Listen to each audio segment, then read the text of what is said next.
the Plymouth Arrow. The burnouts completed, approaching the starting line. Crew Chief Etta Glidden watching in the background. Lee Shepard concentrating on the Christmas tree. All important to start in this pro stock category, as it is in all categories of championship drag racing.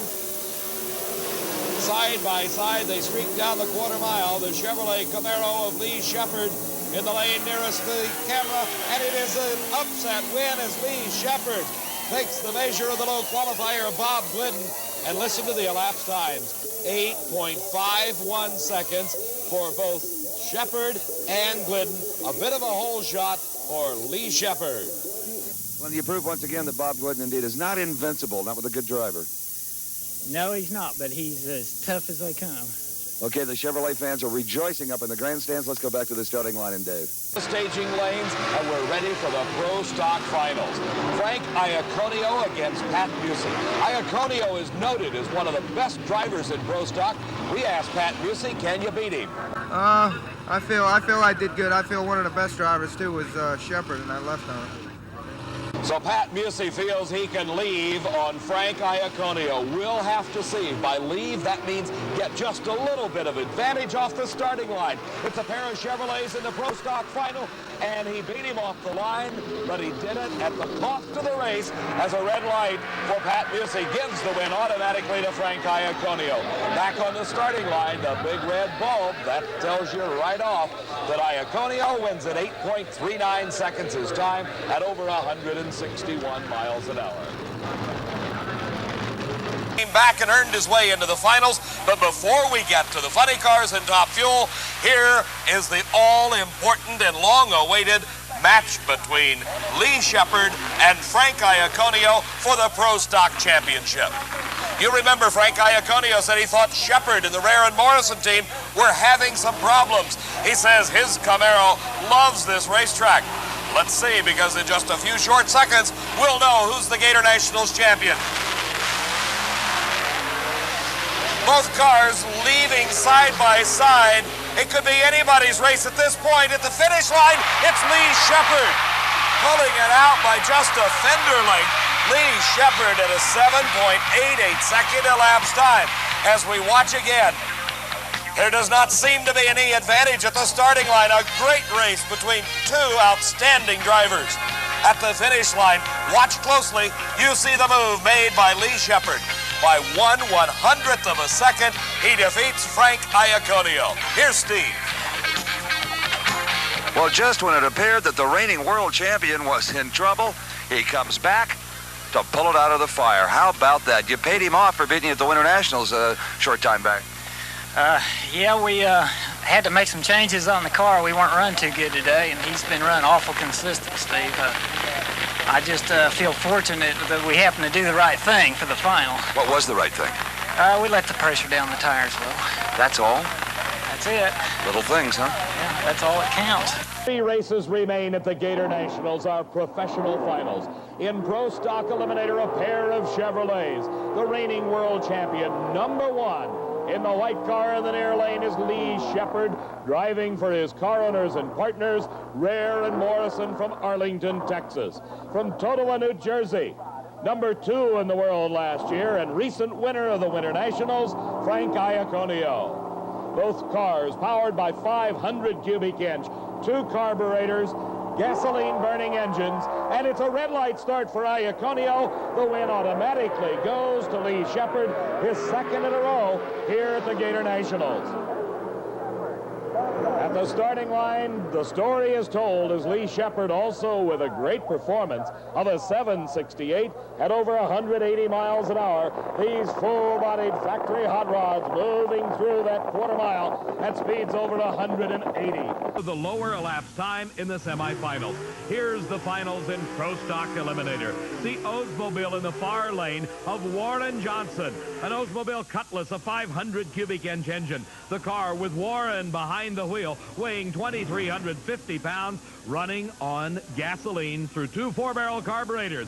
His competition runner-up here 1 year ago from Totowa, New Jersey, Frank Iaconio, finished number 2 in the world last season in the World Championship points chase. His Chevrolet Camaro, again 500 cubic inches, two 4-barrel carburetors, gasoline for fuel. The best of the factory hot rods. Oldsmobile versus Chevrolet, and an advantage to Warren Johnson off the starting line. Warren's car has been faster all week long. He gets very close and almost loses control, but Warren Johnson wins Pro Stock title. 7.64 seconds elapsed time. His speed 180 miles an hour. Watch again as Warren Johnson pulls an initial lead right off the starting line over Frank Iaconio. For the second year in a row, Iaconio must settle for the runner-up spot. But let's watch from a different angle. Watch near the finish line as Warren Johnson almost loses control of the Oldsmobile Cutlass. He reaches for the parachute release. You see his hand up towards the roof of the car. The parachute begins to deploy as Warren Johnson wins it. Warren Johnson found the miss in his motor, defeats Frank Iaconio, whole shot, and then big trouble on this end. Yeah, just car got loose. I don't know if there was something on the track. I don't see anything wrong with the chassis, but it just got completely loose. I had to get out of it completely in the lights and hope he didn't pass me. Well, that got your attention, I'll bet. Well, it got mine for sure. Well, congratulations. Anytime you can beat Frank Iaconio, you've really accomplished something, and it looks like it's going to be a terrific season for WJ. Well, Frankie's one of the best gentlemen in the sport. It's a pleasure for me to beat him, not from the standpoint of beating him, but just to race him and win. Congratulations again to Warren Johnson. WJ, the Pro Stock champion. Watercraft Gatornationals in Gainesville, Florida has got 3 defending champions in the final. Warren Johnson in Pro Stock is being challenged by Bob Glidden. It is the classic matchup of the factory hot rods. This is a Ford Thunderbird driven by Glidden from Whiteland, Indiana. He won the recent Winter Nationals championship and in doing so established a new elapsed time record. Warren Johnson wheels an Oldsmobile. Remember, both of these cars are powered by engines limited to 500 cubic inches, two 4-barrel carburetors, and racing gasoline only. No exotic fuels used in Pro Stock Eliminator. Lots of RPM on the start and a tremendous hole shot for Warren Johnson in the Oldsmobile. He pulls ahead of Glidden right off the starting line and pulls it through to the finish. And Warren Johnson wins his second Gatornationals in a row.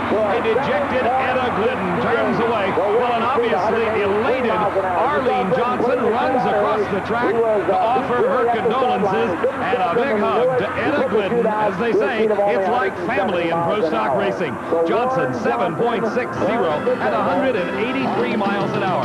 Here you have a better vantage point of the whole shot by the Oldsmobile and Warren Johnson. He pulls ahead of Glidden right at the start, and Bob Glidden in the Ford T-Bird was trying to play catch-up the entire 1,320 feet. But it was not to be this day as Warren Johnson wins his second race in a row.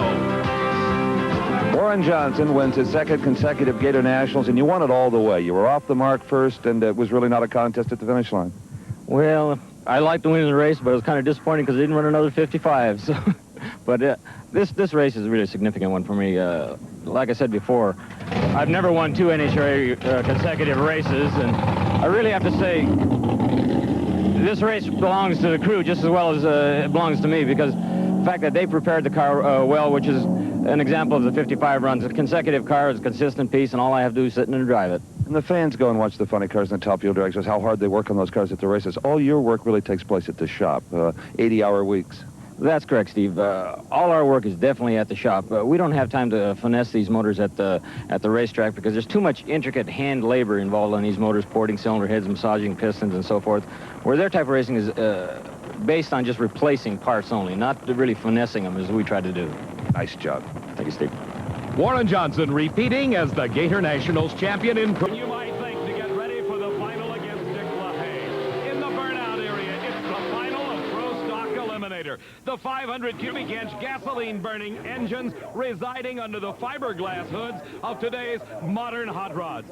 Don Campanello, remember, he's the one that wanted to go home yesterday before qualifying was completed. His crew talked him into staying. Now he's in the finals against this man, Butch Leal, finishing number 4 in the world last year. On the basis of elapsed times recorded today, Leal has got to be considered the favorite in this final. Campanello, the New Jersey-based Pontiac Firebird, Thunderbird. In the far lane, in the near lane, out of Blacklick, Ohio, is Butch Leal.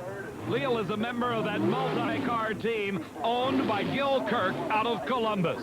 He has been to the finals of Pro Stock Eliminator many times, but his competitor, Don Campanello, has only been there once, when he finished as a runner-up at the 1984 NHRA Southern Nationals.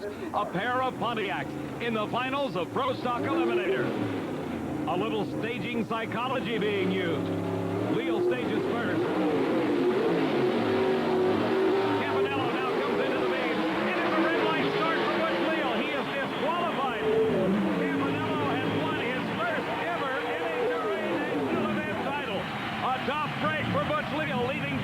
Too quick, but Don Campanello will take the win any way he can get it. Let's look.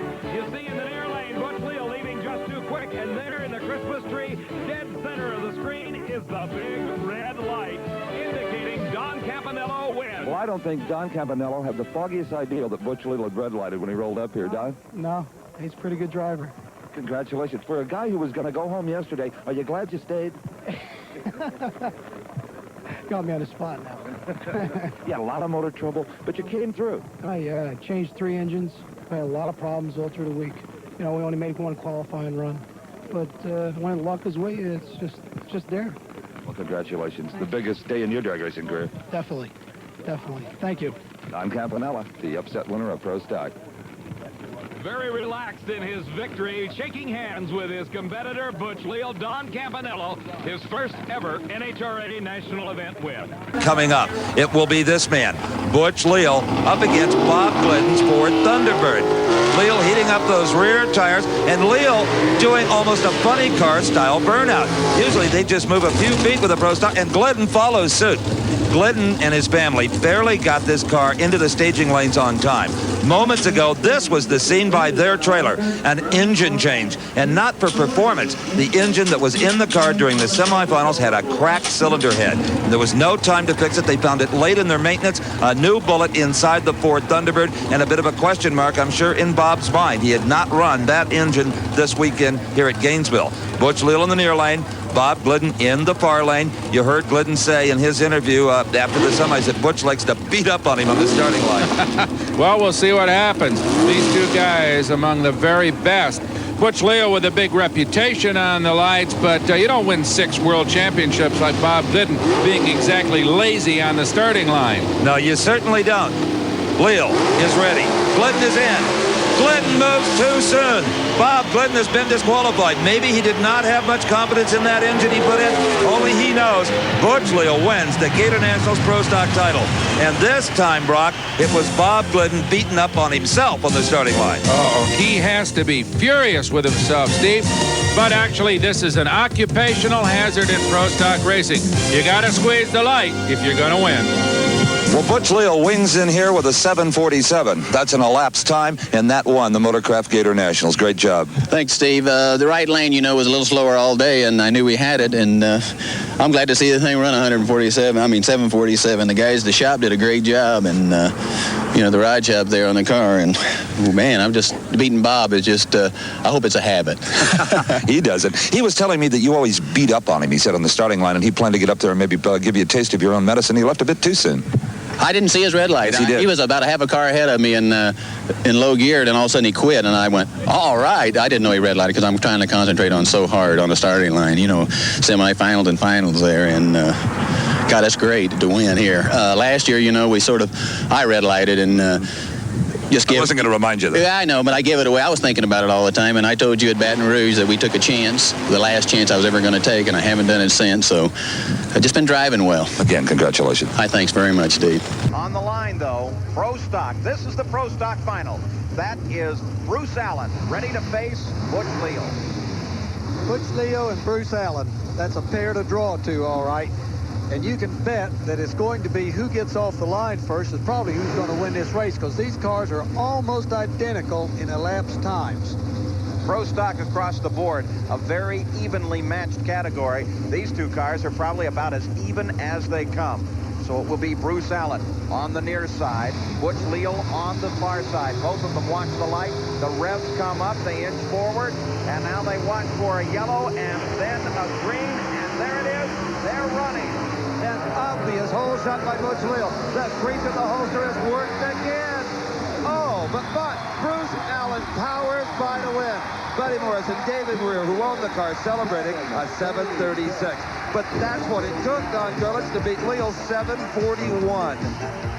Watch Leo as he leaves the line.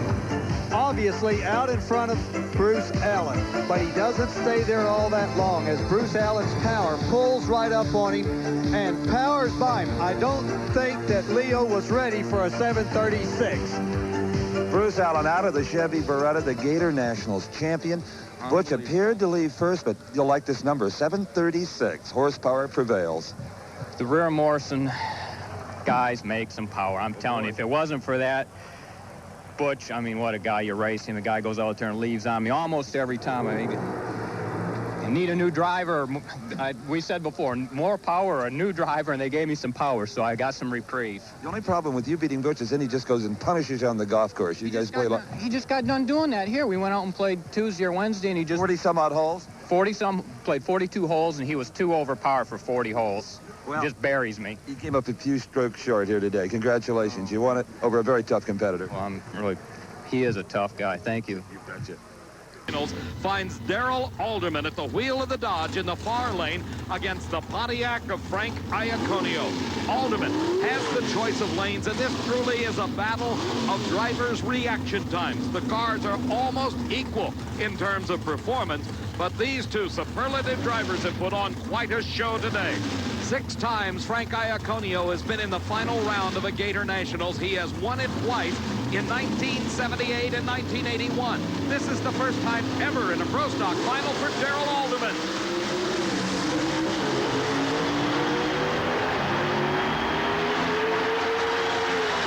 And Darrell Alderman has just written the upset story of this short season. The Dodge has defeated Frank Iaconio for the first victory by a Dodge-powered car at the Gatornationals since 1979. Again, it was the driving skill of Alderman that paid off. He was 0.02 of a second quicker off the starting line than Iaconio. At the finish line, Iaconio ran the race 0.01 of a second quicker than did Alderman. But that advantage at the start paid off at the finish. Across this land, Chrysler Motorsports fans have gone crazy, as has Darrell Alderman. What a job. I don't know what to say. We were just lucky. We had a combination that worked. Wayne County worked their tails off, and there's a special person that give us a tip, an anonymous person, and I want to thank them too. Can you tell us what the tip was? No, I can't tell that. You said earlier you like to stage last. Frank gave you that privilege. Yeah, I think he likes to stage first, so, and he helped us a little too, so we appreciate that. By the way, you ran a 39 to his 38. 39 to 38. So you earned your paycheck as well. Well, I'm tickled. As are all the fans of the Pentastar and Motorsports, and wherever Dave Koppel is, that man's tickled. Koppel, of course, the engine development man for that Dodge Pro Stock race car.